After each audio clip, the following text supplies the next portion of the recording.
With Battlefield 2042 coming out in November, do DICE have enough time to fix all of the issues that we saw in the beta? If you're anything like me, you'll know that Battlefield games tend to release in a fairly poor state, and the betas are often quite a mess. Now, I know the build we were playing is probably a couple of months old, and DICE have probably fixed a bunch of stuff that we saw in that beta anyway, but there are some issues that I don't think can be fixed overnight, and surely can't be fixed in the remaining weeks before launch. In today's video, I'm going to take a look at the main problems with the beta, some of the things I liked as well, and kind of give you an overall opinion of what I thought, using my experience from previous games to work out whether those things will actually be fixed. Then we're going to talk about whether the game is worth buying, and whether you should be pre-ordering a game like this or potentially waiting until a few more months down the line before getting your hands on it. Today's video is sponsored by Nvidia and Scan Computers. As you've seen with previous videos and on Twitter, we're running a giveaway right now for a 360Hz premium monitor. You can enter by following me on Twitter and retweeting and then liking the tweet linked below in the description and comments. I will be drawing a winner soon, so make sure that you get involved for that. A key feature that will definitely be essential to Battlefield 2042, and I've highlighted it a couple of times, is the Reflex Low Latency mode. This mode reduces system latency, basically meaning that the movement from a mouse click to an action occurring in-game will be reduced, boosting your PC's responsiveness. Lower system latency helps in all sorts of things, ranging from acquiring targets faster to improving aiming precision. GTX 900 series cards and up will support Reflex, and I suggest you enable it immediately when you finally get your hands on the full version of 2042. A big shout out to both Nvidia and Scan Computers for sponsoring this video. So now let's get into the things kind of in a list format that I think DICE could be working on, and in some cases do a complete overhaul. First of all, the specialists. When DICE announced that specialists would be coming to the game, a lot of people were very skeptical and critical. Not only are DICE looking to do away with the traditional class system of assault or medic, then your engineer, your support and your recon, they were looking to bring in these almost paid specialists that you can pick up as the game goes on via a season pass, kind of like you do in other FPS games like Call of Duty. I presume they've got a similar system. Now, I've got no problem with DICE following what's hot at the minute and going for an approach that maybe might be more successful than what we've had in the past. Things change. You don't have to reinvent the wheel, but maybe moving forward, you could look at something different. But what they've done really doesn't work. If the beta was anything to go by, it's a bit of a disaster. Now, I know there'll be more specialists on show when the game releases, 10 in total, I believe, and then we'll have more to add to that. So you won't be seeing the same specialist everywhere. But it just loses so much of what made Battlefield a great game in the past. Knowing that there's a medic in front of you on your team or a support player, you can kind of predict what sort of loadout they're going to have, and then it makes the game kind of work and flow a little bit better. Looking at the enemy team, you can work out what class they are, what weapons they could potentially have, or gadgets because of the class they are, and you work this out in your head in a fraction of a second. Now, it seems like a non-event for a lot of people. Why would you care about that sort of stuff? It's just a game, just shoot what's in front of you. But Battlefield is really quite complicated, with a lot of stuff happening at the same time. These visual cues are essential, and the UI didn't do a good enough job of telling me who was on the enemy team, who was on my team, what could they have as a loadout, and therefore it made the game slightly less enjoyable for me. That might just be my opinion, but I think many people have had the same opinion about those specialists. I don't like the fact that you can take any gadget you want with the class. I see that it could be very fun. I mean, having a sniper rifle to snipe a pilot out and then pulling out a rocket launcher to take out another air vehicle is pretty damn cool, don't get me wrong. And then you've got a grappling hook or a wingsuit to go along with it. You know, that's like the ultimate loadout if you wanted to pull off a clip or something like that. But did you notice that you didn't get revived much at all in the beta? Did you notice that barely anyone carried ammo, or if they did, you didn't know that they'd have ammo on them and it was difficult to work that out? That's something I noticed straight away, and I didn't like it. I wish they would go back to traditional 4-class system, maybe a 5-class system. I know in older Battlefield games there were more, but something that's set up in a specific way, and then the specialists were underneath those different classes. So there were medic specialists that had to have medic-specific traits, and they always carried defibs and a med box. But, you know, they might have another thing with them too. And that's the way I'd have done it. I think it would have worked far better. And then for each faction as well, the specialist would look slightly different. Potentially one faction would wear a helmet and the other one wouldn't. Probably the easiest way to do it, to identify who is who. So moving on, something else that I've been fairly critical of, and again, all of my friends that have played the game have noted it immediately as something that needs changing, and it's the UI and menu design. There's a lot of stuff in there that is fairly ropey, to be honest. A lot of stuff that is, well, in my opinion, it just needs scrapping and redoing. I'm not a UI designer. I don't work in game design. I can't tell you exactly what needs to change specifically, but comparing it to all the Battlefield games, it's just night and day. It just doesn't work for me at all in 2042. If you're starting out with the menu design, it's tricky to navigate. I know it's a beta, so they'll probably change all this, so I'm not going to focus on that too much. A couple of obvious things, you know, the color scheme doesn't work. You can't tell if you've clicked a button or accepted something or not, and all that stuff. That needs changing. No doubt DICE will take a look at it. But when you're actually in game and you're looking at the UI on screen, there's so much going on, it's a complete mess. For example, take a look at the kill feed. You have 3 separate areas where information about the kill feed appears, and the text and the fonts don't even match up, so it's almost like they've been chucked in randomly just to make sure that information is on screen. What's wrong with taking a look at BF3 or BF4 or BF1 and going, oh, that looks pretty good. When you kill someone, you get the information, you get the score and the bonuses and everything that you've done. You get the name of the player as well, if that needs to be in there. Boom. And it disappears after a certain amount of time. You get a multi-kill and they stack up and roll through, so it doesn't take up loads of space on the screen. It went downhill, in my opinion, with BF5, and it's got even worse with 2042. A complete overhaul, in my opinion. As we'll get on to later, talking about whether DICE will actually do this, I don't know. I think that UI is probably going to be quite similar when the game releases. A few things they could change. The grenade icons are non-existent. That needs to be introduced. When you're in a vehicle, you can't see where a lock-on is coming from and which direction. That needs to be changed. Also, the damage indicators, both as a soldier, especially as a vehicle though, that needs to be altered. It seems like you get friendly yellow icons, but also enemy hits are yellow, sometimes red. I don't really know what's going on. That's a bit of a mess. And then finally, I think that reviving, if ever you did try and revive, it's very, very difficult because of the revive button, which is E by default, is also the same as the swap kit button.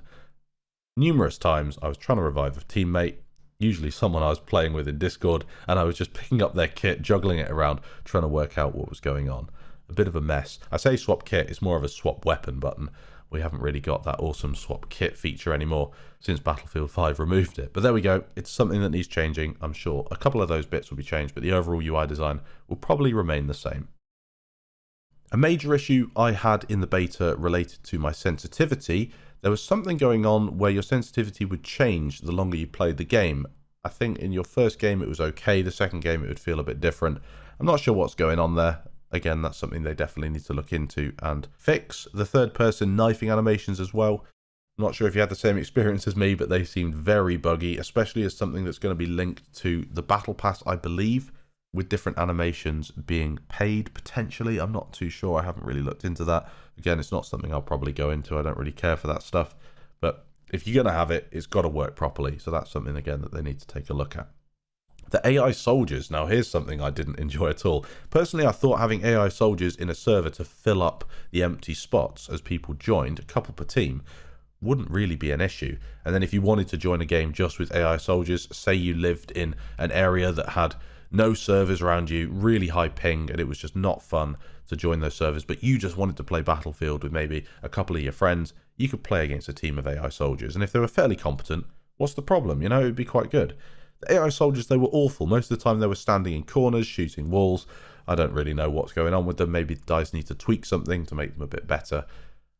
They can't be like that, though. If you've got servers with those sort of AI running around, it's just embarrassing, really, and you might as well not have them at all. So that's potentially something that needs maybe a rework. Maybe, as I said, the settings they can change, and they know they just didn't want them to be too strong in the beta, and they overdid it a little bit. I'm not too sure how it works, but that's something that definitely needs to be sorted.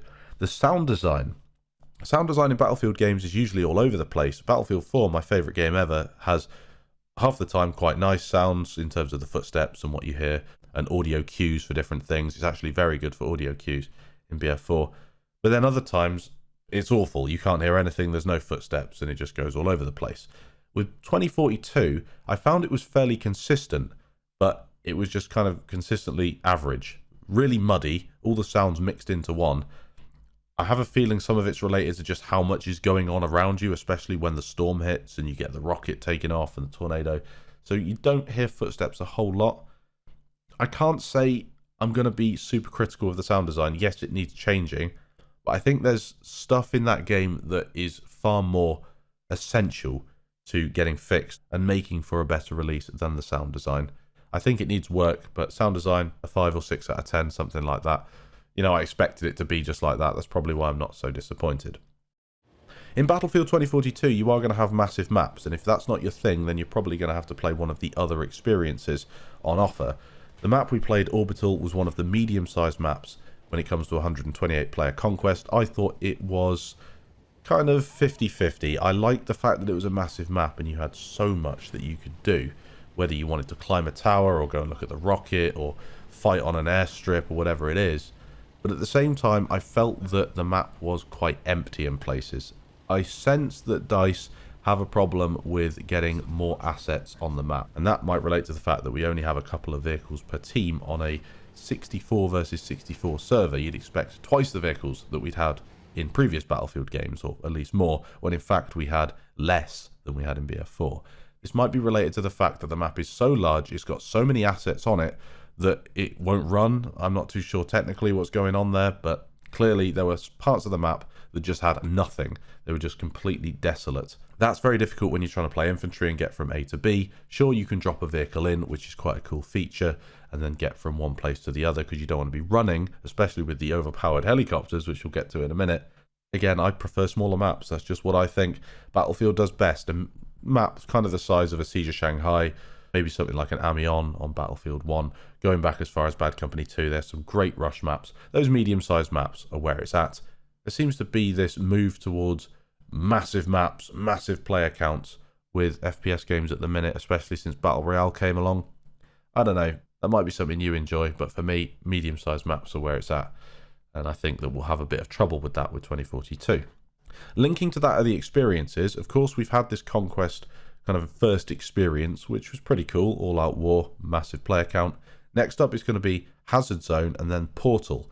Hazard Zone, I don't really know anything about. It might be fun. It sounds like a new thing for DICE. It's not a Battle Royale, but another sort of dedicated game mode. Maybe an extraction game mode, I think people have been talking about. And then Portal, that's where all my hopes lie. That is the experience, in my opinion, that will define whether 2042 is a good game or not. Performance. The 2042 beta was pretty horrendous for a lot of people. Now, I was lucky enough to have a 2080 Ti when it launched, and then a 3080 Ti after a couple of days of playing it, so I had really, really good hardware. The game ran fine. It should run fine. That's a damn expensive GPU. Not everyone has access to that. I know people who are on 1070s, 1060s, struggling to run it properly. You can't play on 40 FPS. It's 2021, it's a AAA game, 144 FPS at 1080p on pretty much every system that's been built within the last 5 years. That's what I'd go for, and older systems should be able to run it at 60 FPS minimum. That's the standard for me with an FPS game. On consoles, I heard the PS4 build of the game was pretty horrendous. The newer gen consoles ran it okay. Again, I think DICE have a lot of work to do with the performance. If that game releases with the same performance that we saw in the beta, it's just not going to happen. That's unacceptable. I'm sure they'll change things. Battlefield 4 was the same, ran horribly in the early alphas and betas, and then ran pretty horribly on launch as well, but they did fix it over time. I don't know.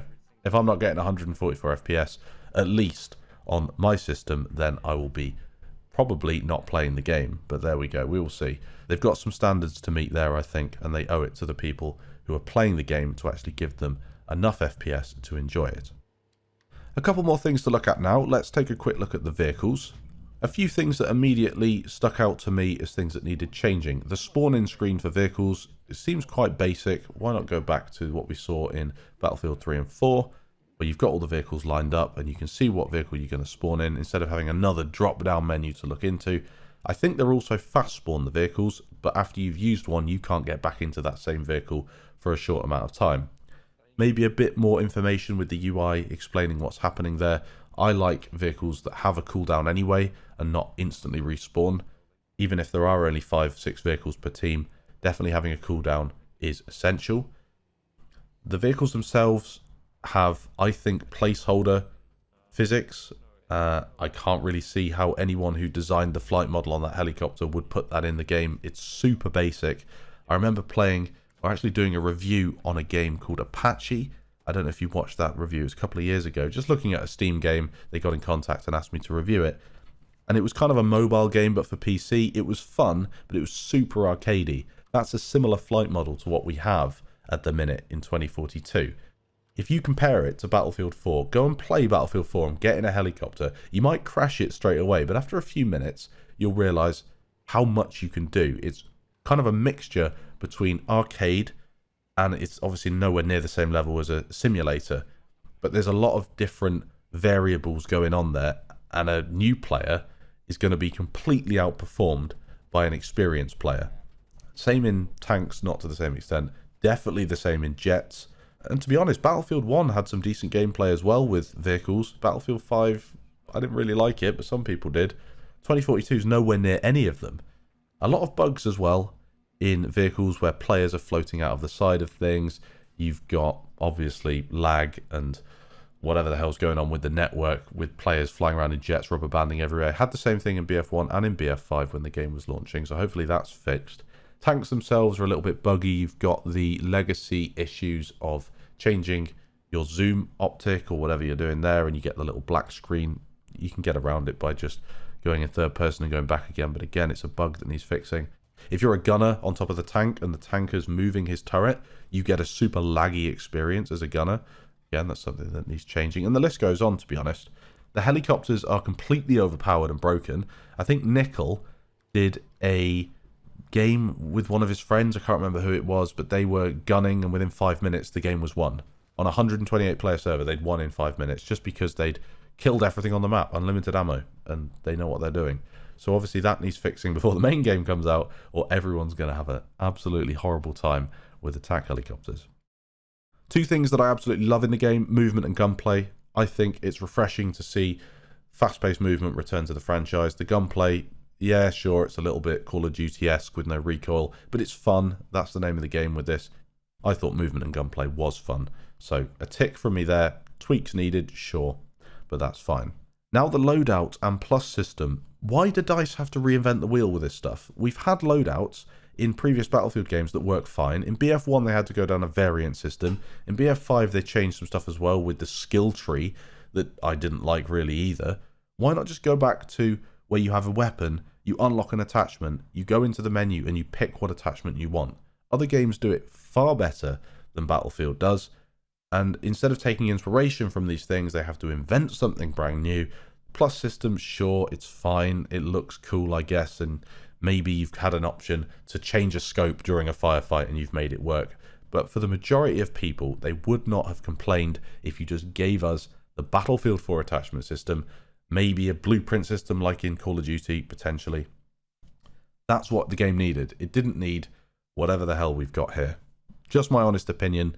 I didn't like it. I'd take any other Battlefield game's loadout system and attachment system over this. Would I stop playing the game because of it? No. But it's not a positive attached to the game.